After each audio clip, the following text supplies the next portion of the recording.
Systematic investing plan. సిప్లో invest చేస్తే long టర్మ్లో లక్షలు కోట్లు సంపాదించవచ్చని ఈ మధ్య కాలంలో చాలామంది ఇన్వెస్టర్లు చెబుతున్నారు. అది విన్న వెంటనే ప్రతి ఒక్కరికి చిన్న మొత్తంలో అయినా ఇన్వెస్టింగ్ స్టార్ట్ చేయాలనే ఆసక్తి కలుగుతుంది. కానీ మనకు వెంటనే వచ్చే ప్రశ్న, సిప్లో ఇన్వెస్ట్ చేయడం నిజంగా సేఫేనా? డబ్బు పోతుందేమో అన్న భయం లేదా సందేహం కలుగుతుంది. దానిని ఈ వీడియోలో మనము సింపుల్గా అర్థమయ్యే విధంగా తెలుసుకుందాం.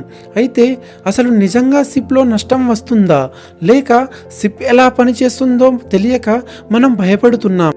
ముందుగా మీరు ఒక ముఖ్యమైన విషయాన్ని గుర్తుంచుకోవాలి. సిప్ అనేది స్టాక్ మార్కెట్పై ఆధారపడి పనిచేస్తుంది. అందుకే సిప్ గురించి మాట్లాడే ముందు స్టాక్ మార్కెట్ అంటే ఏమిటి, అది ఎలా పనిచేస్తుందో తెలుసుకోవాలి. ఇది అర్థమైతే సిప్ అనేది ఎంత సింపుల్, ఎంత లాజికల్, ఎంత పవర్ఫుల్ అన్నది మనకు ఆటోమేటిక్గా అర్థమైపోతుంది. కానీ చాలామందికి స్టాక్ మార్కెట్ అంటే బోరింగ్. అందుకే ఇప్పుడు స్టాక్ మార్కెట్ని చాలా సులభమైన ఉదాహరణలతో చెబుతున్నాను. ఒక చిన్న ఎగ్జాంపుల్ చెబుతాను. మీరు ఊహించుకోండి, నువ్వు ఉన్న విలేజ్లో ఒక్క టీ స్టాల్ కూడా లేదు. అప్పుడు నీకు ఒక మంచి ఆలోచన వచ్చింది. ప్రజలకు టీ అనేది ఎంత పెద్ద అలవాటుగా మారిపోయిందో తెలుసు కదా. ఇక్కడ టీ స్టాల్ లేదు కాబట్టి నువ్వు గనక పెడితే ఖచ్చితంగా బాగా నడుస్తుంది, లాభం కూడా వస్తుంది అని. ఇప్పుడు నువ్వు ఆలోచించు, సాధారణంగా టీ స్టాల్ పెట్టాలంటే పెట్టుబడికి ఎంత డబ్బు కావాలి? మినిమం అయితే 20,000 నుండి 30,000 వరకు సరిపోతుంది. ఈ పెట్టుబడి డబ్బు చిన్నదే కాబట్టి నీ దగ్గరే ఉంటుంది, ఎవరిని అడగాల్సిన పని లేదు. అప్పుడు నువ్వే ఆ డబ్బును పెట్టి టీ స్టాల్ మొదలు పెడతావు. ఇప్పుడు ఒక్క విషయం గమనించండి, స్టాల్ బాగా నడిస్తే వచ్చే లాభం పూర్తిగా నీదే. ఒకవేళ నడవకపోతే వచ్చే నష్టం కూడా నీదే. ఎందుకంటే నువ్వు ఒక్కడివే పార్ట్నర్ కాబట్టి. ఎందుకంటే అందులో పెట్టుబడి పెట్టింది ఒక్క నువ్వే. ఇక్కడి దాకా అర్థమైంది కదా. ఇప్పుడు మీకు ఇంకో ఎగ్జాంపుల్ చెబుతాను. నీ ఫ్రెండ్కి ఒక గొప్ప ఆలోచన వచ్చింది. అతని దగ్గర ఉన్న చిన్న పట్టణంలో మంచి రెస్టారెంటే లేదు. ఇక్కడ రెస్టారెంట్ పెట్టి మంచి ఫుడ్ని సప్లై చేయగలిగితే ఖచ్చితంగా సక్సెస్ అవుతుంది అని అతని నమ్మకం. మీకు తెలుసు కదా, మనకు ఏదైనా ఫుడ్ నచ్చితే ఎగబడి తింటాం. అలాగే ఒక రెస్టారెంట్ మంచి ఫుడ్ని సప్లై చేయగలిగితే ఆ రెస్టారెంట్కి లక్షల్లో లాభం వస్తుంది కదా. కానీ అతనికి ఉన్న ఒక్క సమస్య ఏంటంటే, రెస్టారెంట్ పెట్టాలంటే మినిమం 10 లక్షల పైనే పెట్టుబడి కావాలి. అతని దగ్గర కేవలం 2 లక్షలే ఉన్నాయి.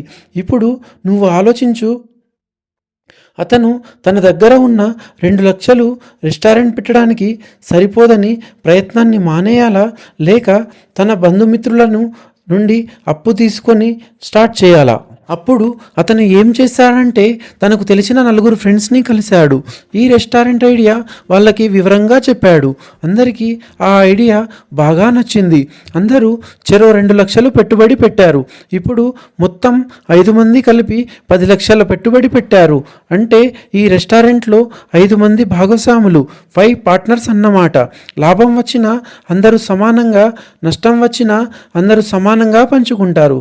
ఇలా ఇప్పటి వరకు మనం చిన్న చిన్న బిజినెస్ల గురించి అర్థం చేసుకున్నాం. వారికి పెట్టుబడి ఎలా వస్తుందో, లాభం ఎలా పంచుకుంటారో తెలుసుకున్నాం. ఇప్పుడు పెద్ద బిజినెస్లోకి వెళ్దాం. మీకందరికీ డీమార్ట్ అంటే తెలుసు కదా. మీరు ఒక్కసారైనా అందులో వెళ్ళుంటారు, లేదా కనీసం దాని గురించి ఖచ్చితంగా తెలుసుకొని ఉంటారు. అంతటి సక్సెస్ బిజినెస్ సీక్రెట్ ఏంటంటే, మనం అందులో ఒక్కసారిగా ఎంటర్ అయితే చాలు, లేదా మనం జస్ట్ టైంపాస్కి వెళ్ళినా అందులోని వస్తువులను చూసి అన్నీ మనకు అవసరమైనట్టుగానే అనిపించి కొన్నైనా కొనేస్తూ ఉంటాం. ఆ బిజినెస్ ఎంత పెద్ద సక్సెస్ అయిందో అస్సలు చెప్పనక్కర్లేదు కదా.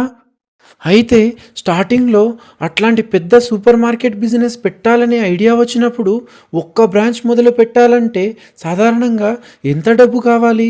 మీరే చెప్పండి.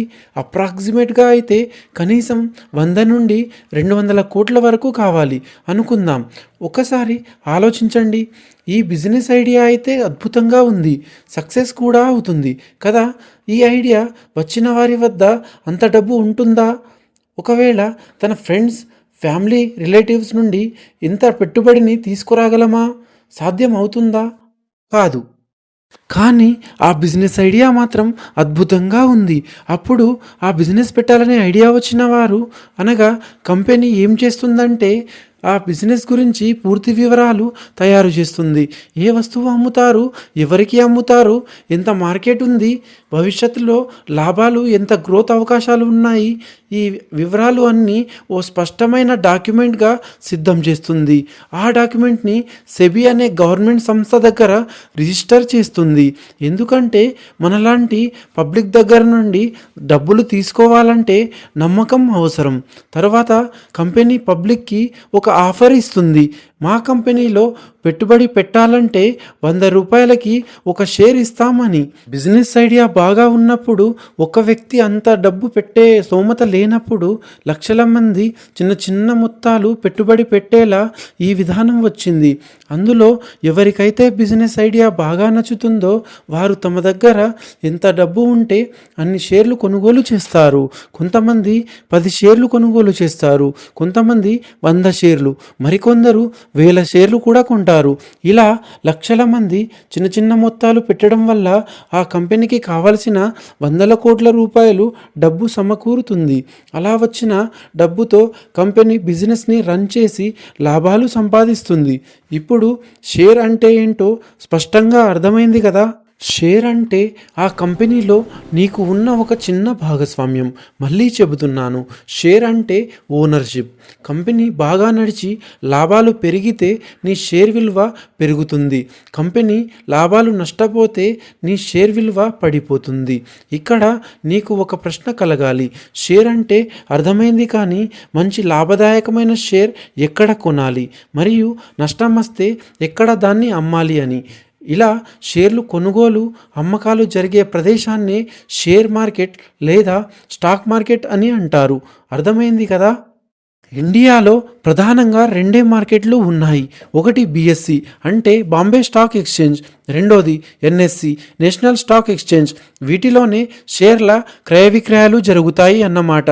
వీటిలో కొనుగోలు అమ్మకాలలో ఎలాంటి అవకతవకలు జరగకుండా ఉండడానికి సెబీ అనే ప్రభుత్వ సంస్థ నియంత్రిస్తుంది. జాగ్రత్తగా వినండి. ఇప్పుడు ఇక్కడే ఒక సమస్య మొదలవుతుంది. దేశంలో ఎక్కడా లేని లాభాలు స్టాక్ మార్కెట్లోనే వస్తాయని నమ్ముతారు. కాబట్టి మనలో చాలామందికి స్టాక్ మార్కెట్లో ఇన్వెస్ట్ చేయాలనే ఆసక్తి ఉంటుంది, డబ్బు కూడా ఉంటుంది. కానీ ఒక భయం వేస్తుంది. ఏ కంపెనీ మంచిది, ఏ కంపెనీ ఫ్యూచర్ గ్రోత్ బాగుంటుంది, తప్పుడు కంపెనీ ఎంచుకొని ఒకవేళ నష్టం వస్తే ఎలా అనే భయాల వల్లే చాలామంది డైరెక్ట్గా షేర్లు కొనడానికి వెనుకడుగు వేస్తారు. ఇదే సమస్యకు పరిష్కారంగా ఒక విధానం వచ్చింది. అదే మ్యూచువల్ ఫండ్. మ్యూచువల్ ఫండ్ అంటే ఏంటంటే స్టాక్ మార్కెట్పై అవగాహన లేని నువ్వు, నేను, మనలాంటి వేల మంది తమ డబ్బును ఒక చోట కలిపి పెట్టడం. ఆ డబ్బును స్టాక్ మార్కెట్లో అనుభవం ఉన్న ప్రొఫెషనల్ ఫండ్ మేనేజర్లు నిర్వహించడం. ఈ ప్రొఫెషనల్ ఫండ్ మేనేజర్స్ ఏం చేస్తారంటే ఏ కంపెనీ బలంగా ఉందో, ఏది రిస్క్లో ఉందో, ఎక్కడ గ్రోత్ అవకాశాలు బాగా ఉన్నాయో అన్నీ పరిశీలించి నీ డబ్బుని మంచి కంపెనీలో నష్టపోనివ్వకుండా పెట్టుబడి పెడతారు.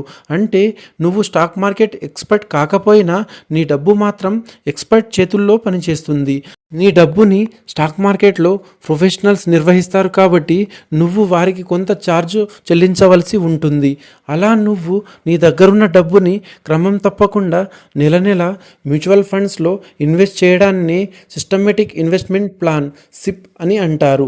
సిప్ అంటే ఒకటేసారి పెద్ద మొత్తం పెట్టుబడి పెట్టడం కాదు, ప్రతి నెల ఒక చిన్న మొత్తం క్రమబద్ధంగా పెట్టడం. ఎగ్జాంపుల్గా మంత్లీ ఈఎంఐల లాగా కొంత మొత్తం పెట్టుబడిలో వెళ్ళిపోవడం. నువ్వు ఒక నిర్ణీత అమౌంట్ సెట్ చేసుకున్నాక అవి నీ ఖాతా నుండి నెల నెల అటు డెబిట్ అవుతూ ఉంటాయి. అవి 500 రూపాయలు కావచ్చు, 1000 రూపాయలు కూడా కావచ్చు. నీకు ఎంత కంఫర్టబుల్ అయితే అంతే. ఇక్కడ ఎంత మొత్తం పెడుతున్నావన్నది ముఖ్యం కాదు. క్రమశిక్షణతో మార్కెట్ పైకి వెళ్ళినా కిందకు వచ్చినా నీ పెట్టుబడి మాత్రం ఆపవద్దు. ఎందుకంటే మార్కెట్ పడిపోయినప్పుడు అదే మొత్తానికి ఎక్కువ యూనిట్లు కొనుగోలు అవుతాయి. మార్కెట్ పెరిగినప్పుడు ఆ యూనిట్ల విలువ పెరుగుతుంది. దీనినే రూపీ కాస్ట్ యావరేజింగ్ అంటారు. మనలో చాలామంది ఇన్వెస్ట్ స్టార్ట్ చేసిన తక్కువ సమయంలోనే నాకు రిటర్న్స్ రావట్లేదని ఆందోళన చెందుతూ ఉంటారు. కానీ నువ్వు ఇన్వెస్టింగ్ డెసిషన్ తీసుకునే ముందే నీ డబ్బుని ఎంత లాంగ్ టైం ఇస్తావో అంత గొప్పగా పెరుగుతుంది. మనం దీర్ఘకాలం ఇన్వెస్ట్ చేసినప్పుడే మనకు కాంపౌండింగ్ బెనిఫిట్ లభిస్తుంది. అంటే ఇన్వెస్ట్ చేసిన మొదటి కొన్ని సంవత్సరాలు మార్పు కనిపించకపోవచ్చు, కానీ సమయం గడిచే కొద్దీ నీ పెట్టుబడికి వచ్చిన లాభం మళ్ళీ లాభాన్ని ఇవ్వడం మొదలు పెడుతుంది. అందుకే చిన్న మొత్తాలు, ఎక్కువ సమయం, క్రమశిక్షణ ఈ మూడు కలిస్తే సిప్ నీ జీవితాన్ని మార్చే సాధనంగా మారుతుంది. ఇప్పటి వరకు మనం సిప్ అంటే ఏమిటి, ఎందుకు అవసరం, ఎలా పనిచేస్తుందో అర్థం చేసుకున్నాం. ఇప్పుడు సహజంగా మీకు వచ్చే ప్రశ్న ఏంటంటే, సరే ఇవన్నీ అర్థమయ్యాయి కానీ అసలు సిప్ ఎలా మొదలు పెట్టాలి అని. నిజంగా చెప్పాలంటే ఈ రోజుల్లో సిప్ మొదలు పెట్టడం చాలా ఈజీ. ఇప్పుడు సిప్ మొదలు పెట్టాలంటే బ్యాంకుకు వెళ్ళాల్సిన అవసరం లేదు, ఏజెంట్స్ని కలవాల్సిన పనే లేదు. మీ మొబైల్ ఫోన్ చాలు. అందులో ప్లేస్టోర్ లేదా యాప్ స్టోర్ ఓపెన్ చేసి ఒక మంచి ఇన్వెస్ట్మెంట్ యాప్ డౌన్లోడ్ చేయాలి. ఎగ్జాంపుల్గా గ్రో, జీరోదా, పేటిఎం మనీ లాంటి ఇతర సెబీ నియంత్రణలో పనిచేసే బెస్ట్ సేఫ్ యాప్ను డౌన్లోడ్ చేసుకోవాలి.